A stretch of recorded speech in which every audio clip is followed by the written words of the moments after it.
Okay, so I'm pretty much done with that part. And just for stats, I recorded that at about 100 frames per second and played it back at 1 frame per second. I think the video came out to be, I don't know, it took like 8 minutes or something to show that. But in reality, it took me about 8 seconds to do that. Okay, I really had to slow the camera down, capture at a high frame rate. You know, if don't worry if it takes you a little bit longer than 8 seconds to do this. You know, not everybody is equal and has the same level of experience and stuff like that. You know, so don't worry about the fact that it only took me 8 seconds to do that whole thing. Okay. And I know some of you are out there going, yeah, right, it didn't take 8 seconds to do that. And yeah, okay, you're right, I might have exaggerated a little bit. It was more like 7 seconds. Okay, so anyways, moving on.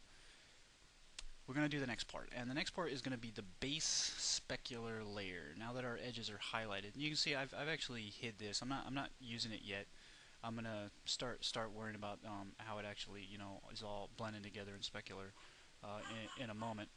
And so what I'm going to do here for the base specular, you can see that I actually unhid some of the plastic parts, but I'm going to go ahead and re-hide those really quick. So I'm just going to select my faces here, get a big brush, just scrub out these bits. I'm going to get the rear stock here too, and I'm going to get this handle because that's plastic. And pretty much get this out of here too because those are rubber. And I think that's about it. There's going to be a part of the grip. I'm going to have like a little plastic cover over the grip here. Like with some screws on it or whatnot, like how they tend to do. But for now, I'll just keep it in there. So I just hit H with that selected, and then I can come off of this tool. So now what I like to do is I could do this in the specular channel, but it really isn't gonna do me a whole lot of good. So I'm just gonna create a new layer here and call it base specular, and I'm doing it in the diffuse channel. And again, the reason for that is so that I can see what I'm actually doing. Okay, let me try to straighten this out. Control and Alt here if I want to rotate it like that. Okay, so the key here is basically my brush settings. So what I'm going to do is I'm going to use this brush here. Okay, I don't exactly want a full strength here, so I'm going to go about 60, but another key is I want a really high spacing here, in the 60s to 80s, okay, so let's just say 70, 75, okay. Advanced here, going to drop all that stuff back down to 000. Okay, and what I want is actually a pretty large brush, and I'm just gonna basically coat this whole thing in white. Okay, and I gotta make sure randomize is on, and I don't want to randomize the position, just want to randomize like that, the rotation like that. Okay, and I'm really being broad here. I am scribbling over this whole thing until I can pretty much just say that the whole thing is white. However, I don't want to go full white. I do want some variation in here. Okay, it's the key to doing this. This is a very specific type of specular that would be mainly for metal. But like I said, I'm using a relatively large brush, so I'm getting quite large shapes that are appearing. And I'm just going to go over everything. I've decided that this little bar that was on the side of the guard there, that little plastic guard, is going to be metal too. So whether or not that's correct or whatnot, that's my choice, right? You know, everybody gets to make their own decision. So just scrub across until I get everything looking pretty much spattered in white. Alright. I don't want to use symmetry. You see I got a little bit of an issue down there with the... Oops. Sometimes you forget to let go of Alt. Any weird, little minor glitches and things like that could always be touched up later, or ignored sometimes if they're on a part of the model that nobody's going to see. Okay, so just keep on spraying this out. Fill it in. Okay. I want to go pretty stark here. Okay, pretty white. Get a pretty good coverage, but like I said, I do want to make sure that there's at least some gap and variation in what I'm doing. So I'm not going over one spot, and that's why I used a really, really high spacing and fully randomized in the rotation. You can see that's maxed out. Okay, but no scatter. You can see the positions aren't being randomized. No random scale or anything like that. Definitely don't want that to come into play because it just makes it actually a little bit harder to cover everything when the brush is moving around too. I like to be able to control exactly where I'm slapping this stuff down. So again, just gonna keep rushing through it as fast as I can, which is a contradiction of what I said earlier, right? That this is the fastest I can go.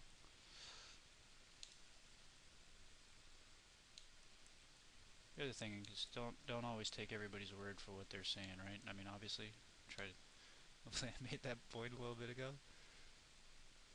If you believe everything that everybody says, don't question things in life, you're gonna go very far. Okay.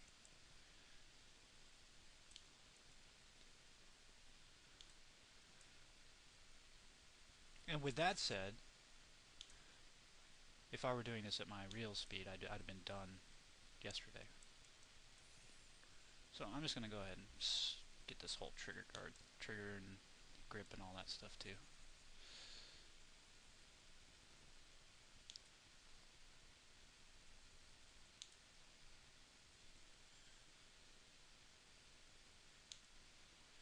Again, I'm going for a very global coverage here. One thing I want to keep in mind is that by doing it too broad, not being careful enough, you do sometimes end up painting down the side of something, and you can get a little bit of stretching. You do want to kind of try to avoid stretching on this. So if you get some crazy streaks, just go over that part again. It's not that big of a deal. Again, this is so noisy that a lot of it's gonna just be lost in the jumble here. But we're just laying down this basic paint job. Let me get in on this guy so I can make sure I get it. I'll let the size of the brush do most of my work and the randomizing. Okay.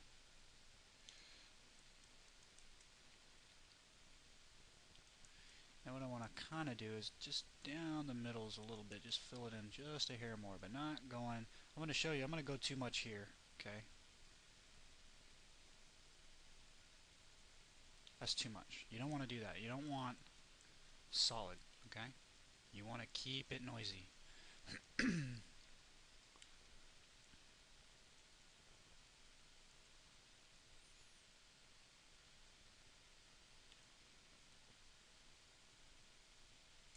That's part of the reason I'm not using 100%. It's part of the reason why I've got my pen pressure minimums to be zeros for size and strength, so that I can go a little bit lighter in certain spots, like right there where it did stretch, where when I painted on this front it kind of bled it over to the side, and you can see a couple of streaks going on here. Okay, so I can always actually shrink my brush a little bit, come in and get a little bit finer here. Okay, if I really want to bunch it up on the insides and things like that. Remember, this is specular. This is where the light's going to hit. This is not a brushed metal. If this was a brushed metal, we would actually have to probably bring in a stencil of some motion blurred noise.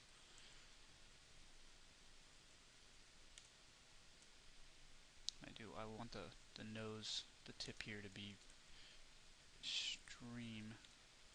extremely filled in.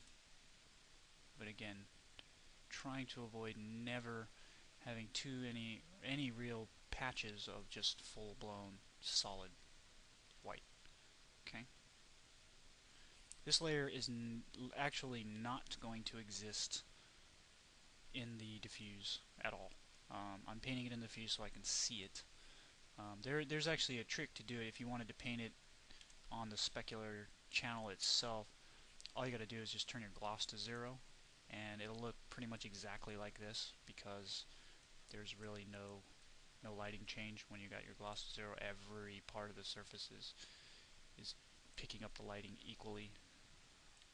The higher the gloss, the tighter the highlight. The lower the gloss, the lower the highlight. But 0 actually tends to be mathematically, in some ways, and when you're thinking about the specular channel, that 0 gloss is actually literally like conundrum. It's impossible. Okay, because then everything would be picking up light, which just doesn't happen.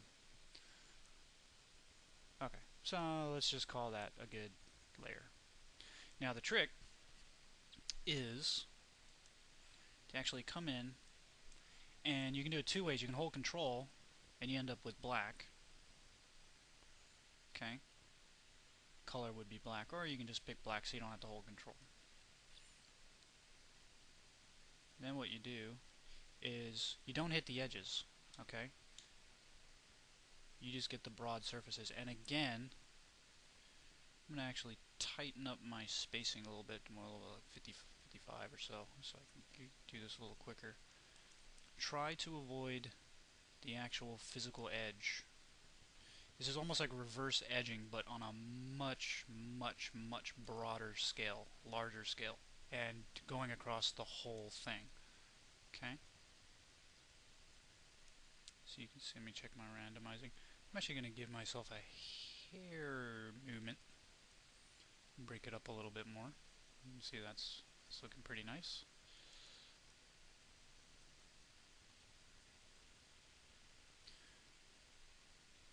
Okay, and again, never filling in. Always keeping some noise. If you do fill in too far, say like I did right there, you can always hold control and invert your color, which, you know, inverse of black is white.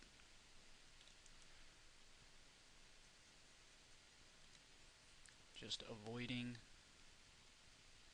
the edges. And the lighter I go, not only does it produce less paint, but it also uses a smaller brush. So my scribblings actually have to get faster and smaller as I work in these small areas. Okay? That's physically how you do that. Without me having to actually go in and resize the brush, I can always just vary my pressure here. So I'm going real light, but I'm also going really, really fast back and forth. Okay, then as I get to the larger areas, I can press a little harder and go a little slower, and it works out okay. And I just want to break it up. I don't want to have too many uniform looking splotches anywhere.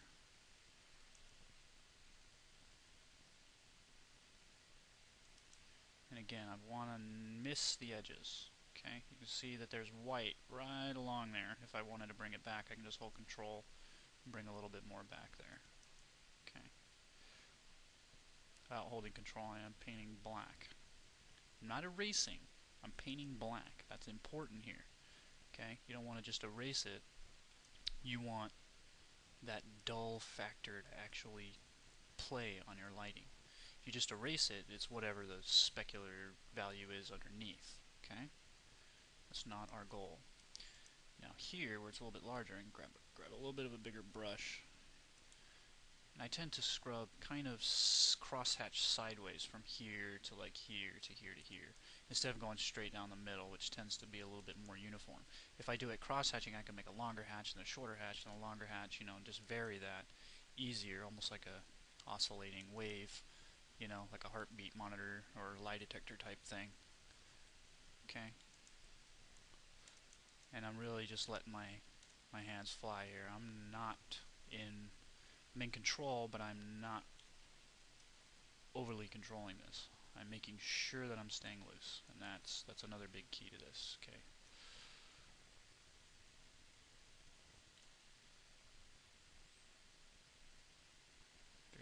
Very light on my pressure there. Make sure that that brush was a little bit smaller. Okay. Get a little bit more bold around these areas. Hold control to pick up that edge a little bit more. If you ever do one part, just invert it. Okay, let me get a little bit closer here. And the lighter I go, I can actually also give myself a little bit of a fade. If I hold control and go kind of light here, kind of bring it back in a little bit more, and then let it go. And pull out. Work it back and forth just a little bit. But the main point is to avoid fully crossing over that edge. Okay, and like I said, this is actually just like edging, like I did before, but way less specific and way less control over what I'm doing.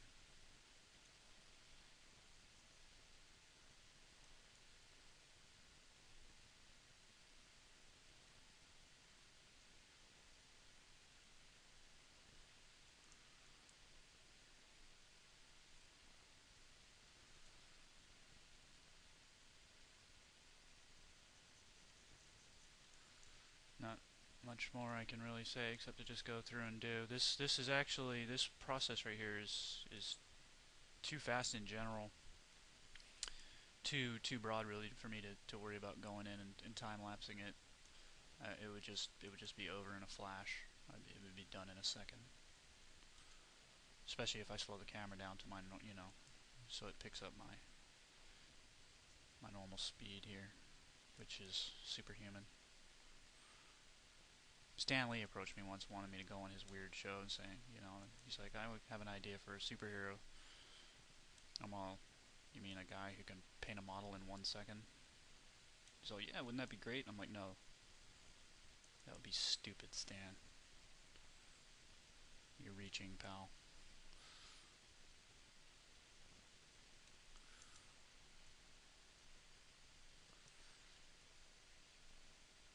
Now the barrel really doesn't have an edge, right? It's a circle.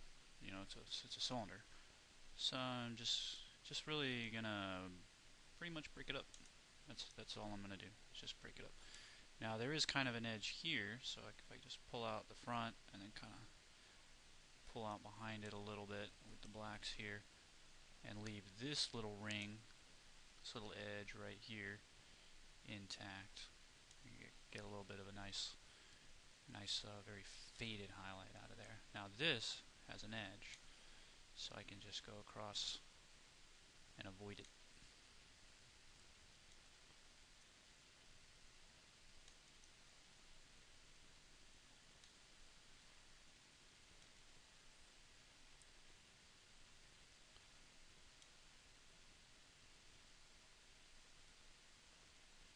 Same thing here.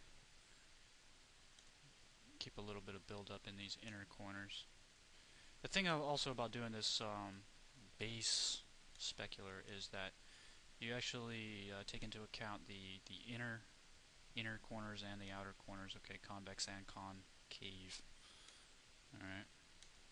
It's almost a ambient occlusion as well as edging, kind of in one.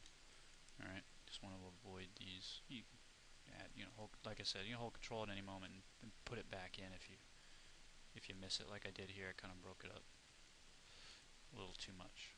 I want it to be slightly obvious that it is built up inside and on my corners, inner and outer. Okay. You'll see when this goes to the specular layer that in my personal opinion, you might not agree. I think it looks pretty good. Hopefully it looks like metal to me, and rough metal, very type of like oxidized,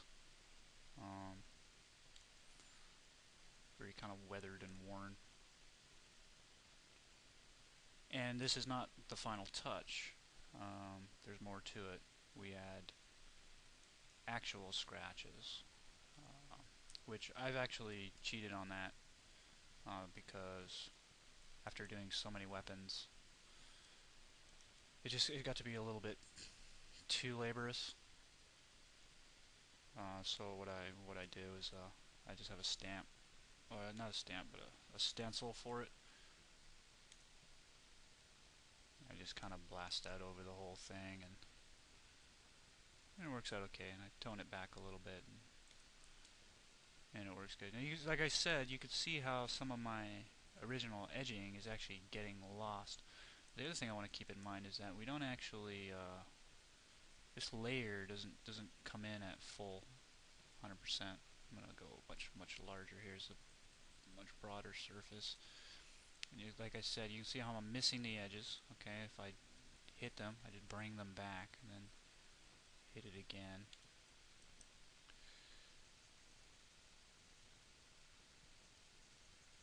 And again, you can see me doing this on that MP40 speed paint that's on Rat's Army. And that gun, when you look at that in game, actually it came out pretty good. And this is really just one basic type of style. You call it a style. And I do all of the guns for my project in this style. And the reason for that is so that it's a cohesive style. Everything looks like it's part of the same world. Sometimes it can be difficult on projects where you get multiple artists on the same project. Styles can vary. It's important for artists to be able to match another's general style. You see it in comic books a lot. There are actually complete rip-off artists in comic books. I mean, there's, what, 11 artists that draw exactly like Jim Lee. Exactly like him. You could, if you didn't read who drew it, you would say, oh yeah, that's Jim Lee's art. No, it's some other random dude. And it's not that the guy's I called them rip-off artists. I don't mean that insulting. I just mean that's actually their job. We need you to match this style. We need you to continue this series of books. X-Men, X-Factor, whatever it is. I've dropped out of the comic game years ago, but they they have to be able to do that. Same Disney, Pixar. Especially Disney, right? I mean, they got one guy that draws the key poses, and then they have a team of 500 million people, however many it is, that goes in and then does all of the inner frames. So for me on this project, I am I am the only one who paints the models. And not because I'm like, hey, not allowed to touch my work. I'm not Capcom, you know, where we don't allow anybody else to produce art for us or anything like that. It's just that it's not that hard, and I invented the style, and we don't have any other artists, that are texture painters. This model, I do want to point out that I did not actually model this gun. This was done by my good friend Michael, and I want to thank him for it because it came out pretty good. It's going to be very usable. It's a good poly count. Paint's okay. One of the things that you'll notice, or may have noticed during that time lapse, is that parts of the gun are lower resolution than others. That this part of the gun right here is much higher resolution than this.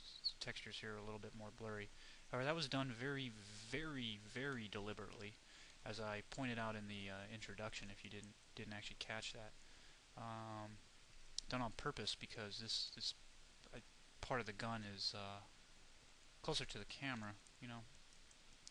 This first person part here would be much closer to the camera, so it's very deliberately increased in texture resolution there, and then I let everything else go lower on purpose.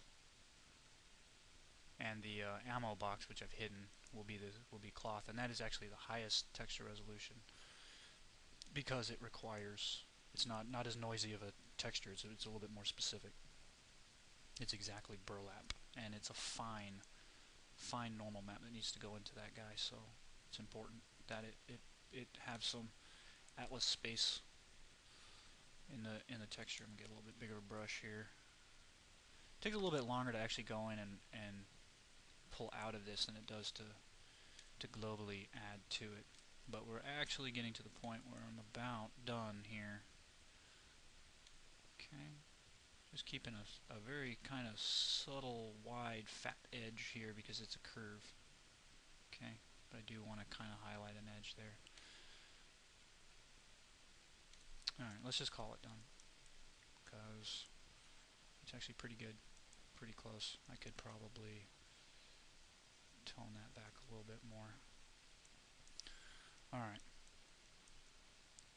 now let me just hit U, unhide everything, and go over here and just click off of it. Okay. Now I'm just going to take this layer and I'm just going to move it. I'm not copying it because I don't need it on my diffuse. And you can see that as I turn the camera, it's a very oxidizing look to it. Okay, it's not a perfectly smooth metal. Right, as I go around this, the highlight is is broken up, and when this goes into the engine and all the different lighting conditions, there will be some times when it's very visible like this, but for a lot of times it's going to be more like that, or like that, where it's just broken up. And I can vary and alter the amount of this layer later to take into account all that's going on. But really, that's what we're after. Now, once we're actually at this, when I'm using it now in Specular, I can still continue to kind of keep going in here. Nope, I want to be on that layer and further refine it if I want to. Okay, make it a little bit more apparent that there's a different flat area. Okay, and at no major part of this whole thing is it solid white or is it solid black. It's varied across the whole surface, and the smaller my brush, the finer these details actually are. The other thing you could do if you really wanted to, and I'll show you that in a second, is actually go through it with a very, very large brush using light pressure, which actually shrinks the brush. It's kind of a counterintuitive method of doing things, but what you do is you end up with a way to get very, very big splotchy stuff going on. If you use a light pressure with a humongous brush, it's light painted, but it's much larger than normal. So I'm just going to tidy up some of these things. I'm really just kind of doodling now. Just turn it and try to get an angle on stuff and kind of fill it in. Some parts you can't, you won't be able to see as well. I'm pressing a little harder so that these splotches are a little bit more contrasted, and that can help break up this pattern that we got going on here. And I don't, maybe not go across the whole thing, just hit a splotch here and a splotch there, and if I wanted to, I could just add a white splotch there and a white splotch there. Let's say it's a little bit more, okay? And that doing that actually goes a long way, okay? Breaking up things and not letting the eye really settle anywhere, alright? And you don't want any overly distinguished stuff going on here. You want it pretty broad. Okay. So that's our base specular layer, and let me just show you what happens if I use a really big brush. I'm painting white here, otherwise I would be holding control. And I'm just going to go real light. And it doesn't look like it's doing much, but it is.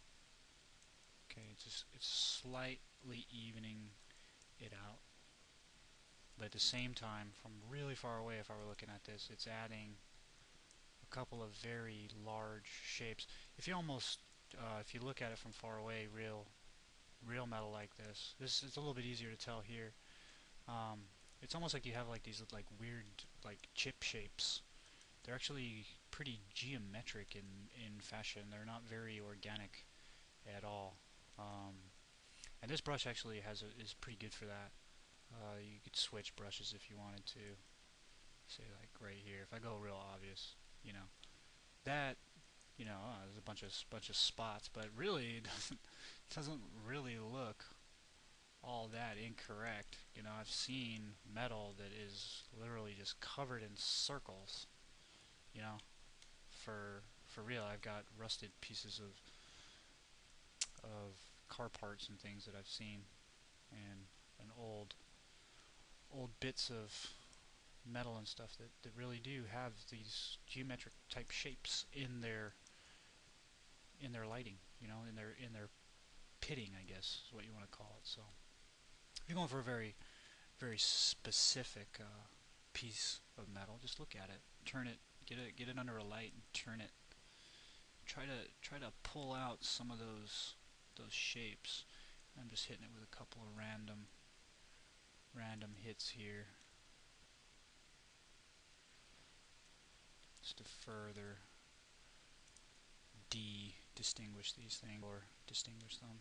You can see here, if I go black here, I get these kind of cool pock marks. Okay. You can see here, I'm going to go across this with white, then I'm going to go across with black, and then I'm going to go across with white, and then I'm going to go across with black again, and I actually broke it up because of the random factor. All those pixels never hit the same spot twice. They kind of cut into each other and out of each other in different positions and stuff. So you can take a circle and then cut a circle out of it, and you got like a crescent moon type theory going on there.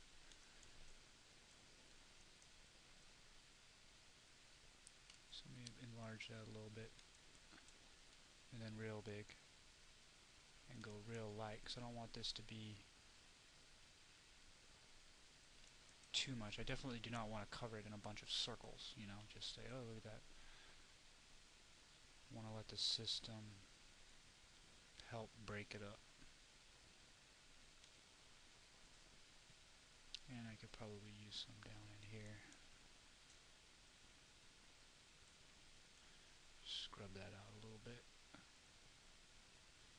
So, if you wanted to make different, like a bunch of diamond chips or something brush, and then you randomized that, you made a stamp out of that.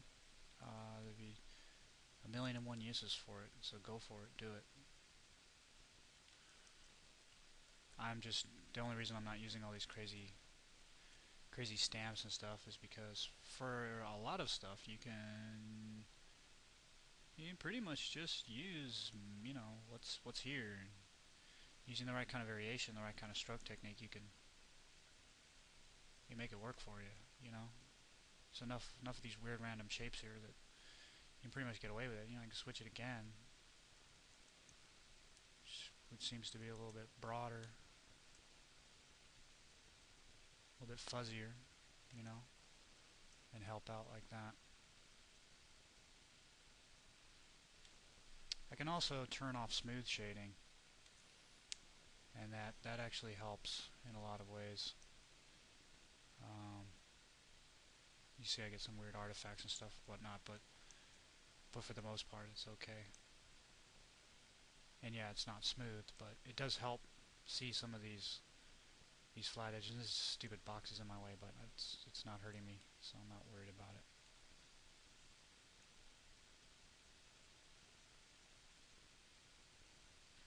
Okay, so that's pretty good for our base layer. After this, I'm gonna go in and add some scratches, pretty much.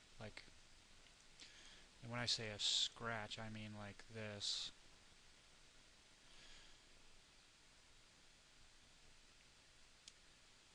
Basically, zero spacing. I'm gonna hit save here real quick because it's hyperventilating on me. Full strength, no spacing, zero spacing. Very small brush, new layer, obviously. call this scratches. Now these are custom scratches in a lot of ways, and just make random hatches everywhere.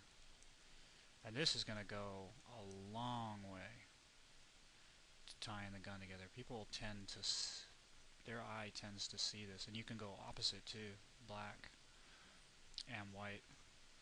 You can do cool little shapes. I'll give you a couple of little shapes that I like to do here. One is the straight line with a dash and then another dash. Looks like it got hit right there, then it bounced, and then it scraped. Okay. Another one is the chip, and sometimes you can hatch it like that here and there. The other one is the dinosaur claw mark. Long, medium, short, long, and you can take those and actually vary their direction. So you go kind of down that way, and then kind of down that way, and then kind of bring this in from real far. Almost like it just hit here and then turned, and this one remained in contact. Okay, that's a good one. Again, the sword, okay? Like that. It's like a hilt, and then two dashes for the thing. And those tend to look like scratches. You know? And if you want to be funny about it, you know, put a little happy face in there. Nobody's going to notice. The other one is the actual squiggle. Okay? In most cases, you want to actually avoid this shape. Okay? Where it's clearly staying connected with this. That doesn't look correct at all. Okay? That looks awful. But if I did that really fast and tried to pick my mouse up, my pen up and down, okay? That looks like a scratch. You know? Very light. Scribble. You know? Just scribble. Don't be afraid to just hit it and scribble. Okay? Also go other directions. Okay? Hatch them sometimes. Group them. Grouping scratches helps. But also individual scratches that go different directions helps. Okay? There's also just going over there and taking a photo of scratches and just slapping it on here. You know? I personally don't do that. However, what I did do, like I said, I cheated in the end. After too many weapons, I went and grabbed a stencil. And let me move the gun out of the way. Show you this stencil. This is actually available online on I believe the Mudbox community, but it was black and white. I went in, took it into Photoshop, deleted all of the background, and just kind of kept what's going on here. Okay? If you look, there's a lot of variation and stuff. You can see I erased some stuff to kind of fade things out here and there. But it'll, all I gotta do is just kind of place this like anywhere, any size. It's not gonna make any difference whatsoever how I place it. One thing I want to avoid is hitting over these corners. Sometimes it's better to actually, this is actually a common thing that you want to keep in mind, is not to go breach these corners. But all I got to do is just scrub across that. And it just adds all this crazy variated stuff. Just random variation to my scratch layer. And it breaks everything up. So if you can get it, if you want to draw it. You know, if you want to go get a stencil or something for it, then do that too. You can be very specific. Like there's this nice scratch right here that I like. This little segment here. There's another one that I really like that's here. Let me show you that large. Oh, an S to move that around, by the way. Like this guy right here. kind of like a splatter scratch. If I take that, stick that in, it's almost like it got hit by a bullet or something, but didn't dent it. You know, just enough to kind of spray out enough debris to hurt the surface, but not destroy it. Okay, and this it can tile. Okay, just say use tiles, and it looks pretty tiled. You can't really see a seam, but I don't show tiles just because that hurts my brain and eyes. Okay, and if I wanted to see this better, I just throw it in the diffuse layer, and then I don't got to worry about if I don't show it. And then you can see I can see it no matter what angle. Okay, I can just keep going. Yeah, I want to make sure it's highlighted, and then just keep going, adding stuff. Scribble it out.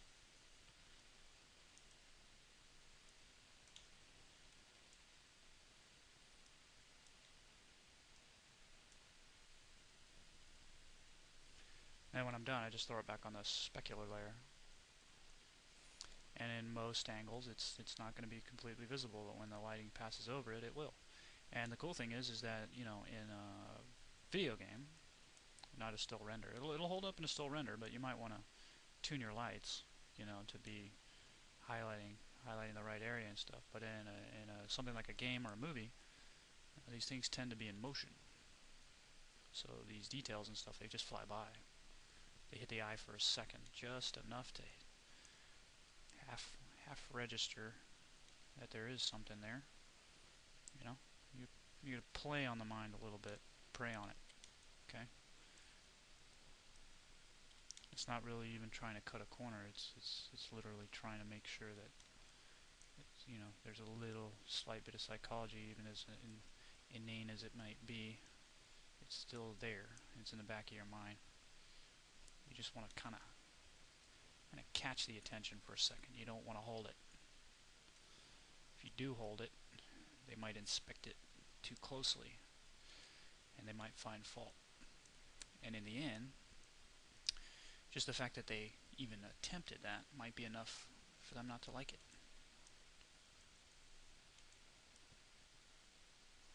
So I'm just going here and just slapping out all these weird, random, scratchy shapes. Not too much care in the world right now. Okay.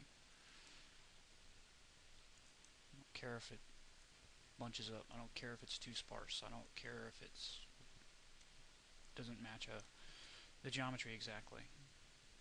You know, this layer is actually going to be relatively toned back. Sometimes my camera doesn't like to rotate whenever you're at the top. Looking down, be a little funky. It's alright. And don't be afraid to go over another part twice, because it adds more. It's all variations. The odds that the angle of the model and the position and size and rotation of the stamp are in the exact same position, so it comes down pixel for pixel, are astronomical. So you're going over the same spot twice. All I got to do is go over here, move the stamp just a hair, go over it again. I've added more variation. It doesn't look like it's the same thing that I've slapped down over the whole model, even though it is. Okay? And the shapes are so pretty much indistinguishable and weird that you just don't pick up pattern. I'd have to hunt for it, you know, really. And my brain doesn't function like that. I don't have that patience to really hunt for where things are screwed up. Every once in a while, you know, I mean, I've you know, if you watch like the original Toy Story, even you can see tiling textures in it. The dogs are going crazy, and you would think, oh, how did they let that go? But you had to look for that, you know, you really did. And now though, you watch like Toy Story 3, not Part 1. They don't really have tiling textures because they use they use, you know, like a painting style technique, P-Tex and all that stuff, where you don't got to worry about UVs and all texture resolution and things. Just, you know, when you look at how the industry's changed, it's ridiculous. You know, when I found out about like a movie that, you know, this movie's not. I don't want to bag. I don't like bagging on stuff too much, like in public, anyways. I will with my friends, but you know, the Peter Jackson's King Kong. Um, you know, the movie. I'm not going to make any comments on it. In reality, I actually didn't hate it. I really didn't. I'm not lying. I actually, the first time I watched it, anyways, I was actually pretty entertained. But for the most part, I was just kind of bedazzled by all the special effects. And later on, I went and looked up how they did some of this stuff, and it's like holy cow! The T-Rex had like, I don't even know. I mean, you can't quote me on this because I'm just guessing what I remember because it's been a while since I watched this, but it was something like 800 4096 textures on it or something. You know, I mean, you know, gigs upon gigs upon gigs upon gigs of layers of textures, and that's, you know, it's different for a movie. So I'm almost done here. Just good news.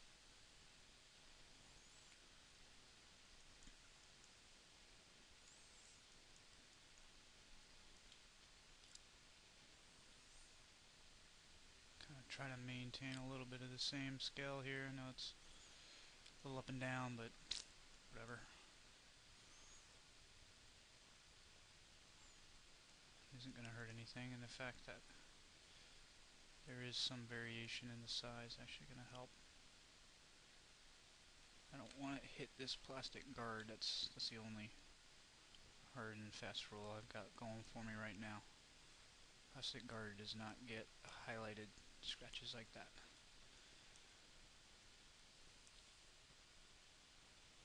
Just kind of go through and look for blanks to fill in.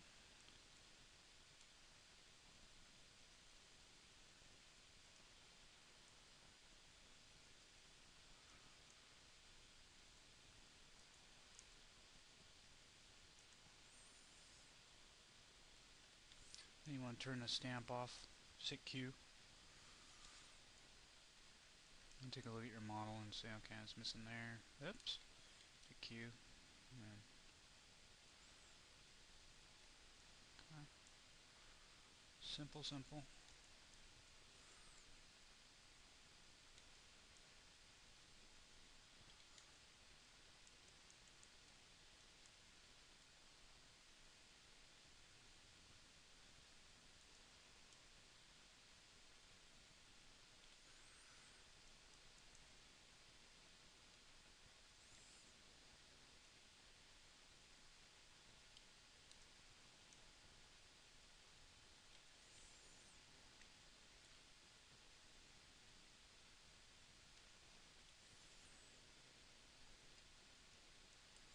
Okay, so now that I'm going to call it done, I'm going to put it back down under Specular.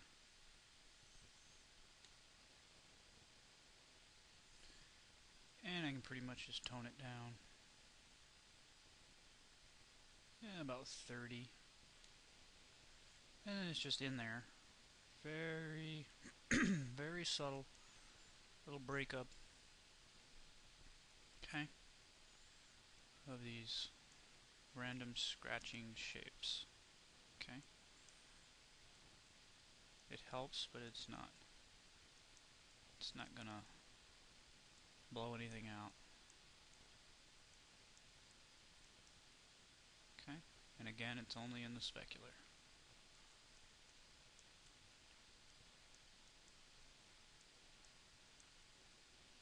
You see, we're not doing an awful lot to the diffuse layer.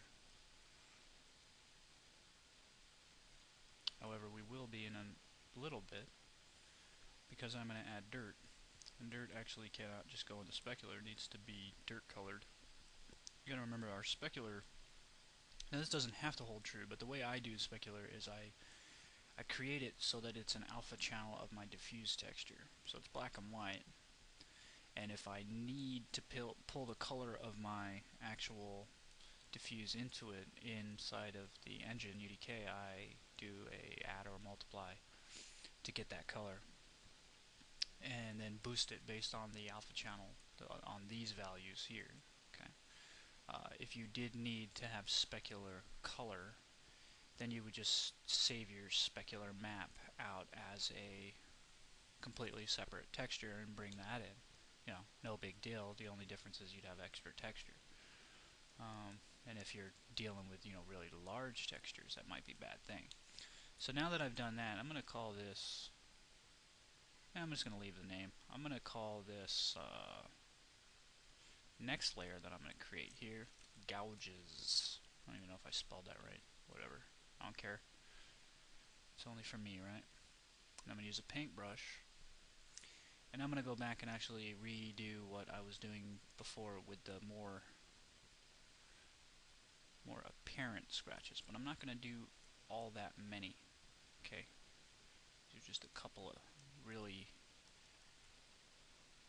heavily just tagged one-time spot, you know, where the gun hit the concrete. A guy took a swing with a knife and he blocked it with the gun. He fell, you know, dove for cover through rubble and concrete. Maybe he was killed, you know, God forbid. In a video game, who cares, right? You die how many times? But, so, and he gets the same gun back, you know, that theory. A couple of major dings and dents. Can't go too small on my brush. Certainly can't go to 0. Okay, now I'm just going to go and add a couple more very specific scratches. Kind of slightly following the contour of the weapon. And I'm working on the specular channel, so in order for me to see that, I need to rotate the model till I'm actually highlighting that surface. But it is a little easier when I'm using a flat lighting here. When I'm not using smoothing, it's not actually flat lighting. Let me get a couple of. This is the where the bullets feed into the gun. So I want a lot of extra scratches going in because thousands upon thousands of rounds have gone in here. The chance that it's not scratched at all is at virtually 0. It should be very super scratched. And your scratches don't even have to be lines. They could be little dots, you know, little swirls and stuff that you just tighten up. Just tend to do lines because scratches tend to be lines, you know. Maybe this has made a lot of contact here, so I just do a couple more vertical. Now my brush is a lot smaller, so I'm pressing a lot harder in doing these, which actually forces me to be a little more deliberate. Okay. I could make a larger brush and be lighter with it, but then I'll be a little bit less controlling in this situation. And I want to be very specific here. And I'll do some of those shapes. Okay, a little sword kind of thing. Okay, a little dino scratch here. Alright, little C here. Okay. Trailing scratches like that. Okay, 1, 2, 3, 4, kind of hatches. And like I said, you can have some fun with it. You can say, okay, well this guy's tracking his kills. And he's a noob, so he's only got 7. This totally sucks.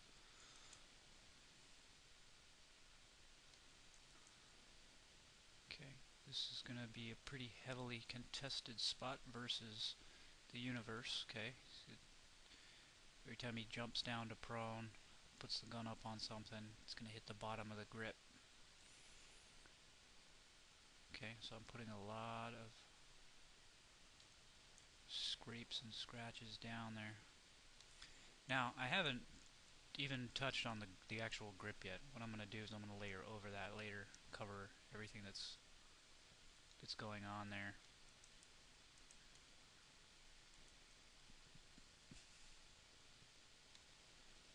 Do a little, something's in my way. Sometimes if you try to paint, there's nothing there, for the chances are that you are looking through something else. So if I try to paint looking right through that, well, it works, but if I'm partway in it, sometimes it doesn't. See, I can't paint, can't do anything. So just back your camera out and see. If it's not painting on something, you probably got your camera embedded in another piece of the geometry.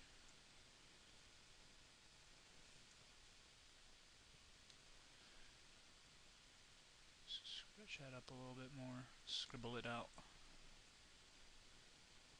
Okay. So I've got some very subtle scratches, I've got some very apparent ones, okay, that I made sure are pretty stark. Let me hit the front just a little bit too with those major ones. And the front's pretty beat up, you can see it already, but that's what I want. Okay. That's the look I'm particularly going for. You might not like it, but you gotta do is just tone it down on your own. Keeping in mind here, the edges should actually just be overlaying, backed off some. The edges here should be normal and 100%. Now if you wanted to pull those out, you can actually re-layer that and put it on top, and then that white edging will show up a little hotter there. Okay. But I'm still working on my gouges, so I'm just going to get a couple on here.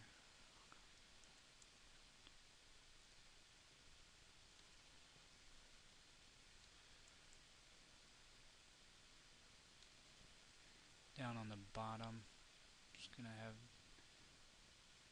made a lot of contact here. And just to illustrate how nobody's ever going to notice, I'm going to write hi. Hi. Okay? Nobody's going to see that. Even if they do see it, they won't know.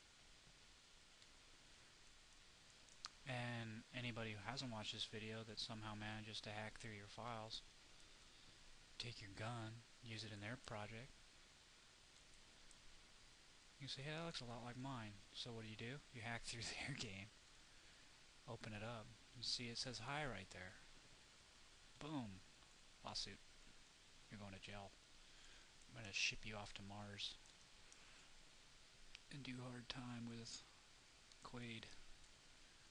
Just kidding. But, you know, little distinguishing marks here and there. There's nothing wrong with it. Hide them. You don't want to draw dirty stuff, because what if somebody does notice? You know? Don't write swear words or stuff like that, unless you're making a very, very M-rated game. And obviously you can do whatever you want, but my game's actually for kids as well as adults, so keep everything clean. I don't want to corrupt any minds. Keep it. It's obviously not positive as much as, you know, as one may hope. Is using weapons and stuff like that, but it's in a fun context, you know. I don't make this planet the way it is.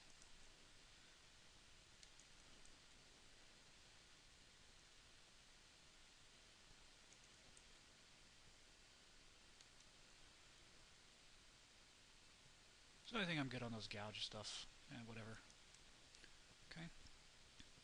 So our specular layer is actually pretty good. We really don't need to touch much on the plastic and the rubber, because they're going to be relatively solid tones. There isn't going to be a lot of oxidization stuff on there. You know, we might want to, when we make a dirt layer, we might want to throw a copy of that in the specular layer and darken it down so so that dirt doesn't pick up as much highlighting, and that would affect any dirt that's over the rubber or the plastics and things like that, you know. But let me just get a couple going on here.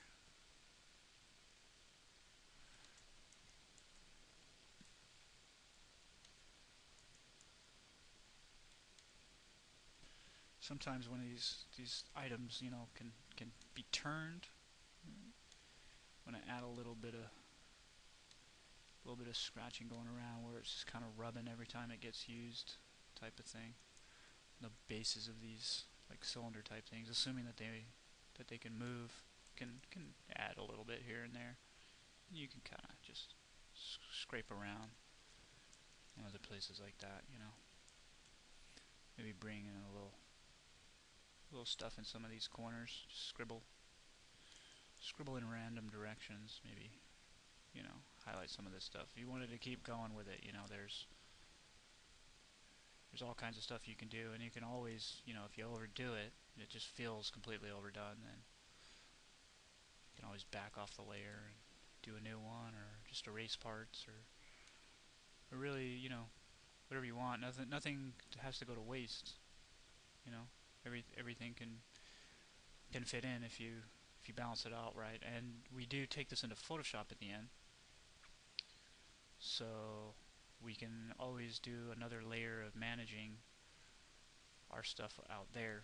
We can change our hues and back these layers on and off and sharpen them or blur them or whatever we want. But I tend to go straight from here to Photoshop and then just do a straight up save out, and then I bring that into my engine and I just see what I get before I do anything, and then I go back usually into Photoshop. Once I get at the phase where I've saved out all of my channels into Photoshop, I very rarely go back into Mudbox. I'm usually, I just call it done. I say, okay, all the different various types of things, you know, elements that I want are on here, and now I'm done with it. And I just make my edits in Photoshop, change opacities and blend modes and stuff like that, however I need to, and fix it there. And when you save that in Photoshop, you can always just bring that channel back into here and start from there. Like I said, nothing really ever gets lost unless you get a full-blown crash or nasty virus or something that wipes out your whole system. And you lost some stuff, and time to go cry or panic. I tend to panic whenever I have a attack on my system. I'm sure that's their goal, but whatever. I always recover. If this crashes right now, it's be a little upsetting. I can always at any moment just stop, hit Control S. And now I can crash all day. I don't care for like about the next 5 minutes. Can actually relax. Okay. Alright, and I was going to call this done. And I'm going to actually stop this part of the video because it's getting a little long. And I'm going to move on to the dirt layer, which is actually pretty simple too. Okay?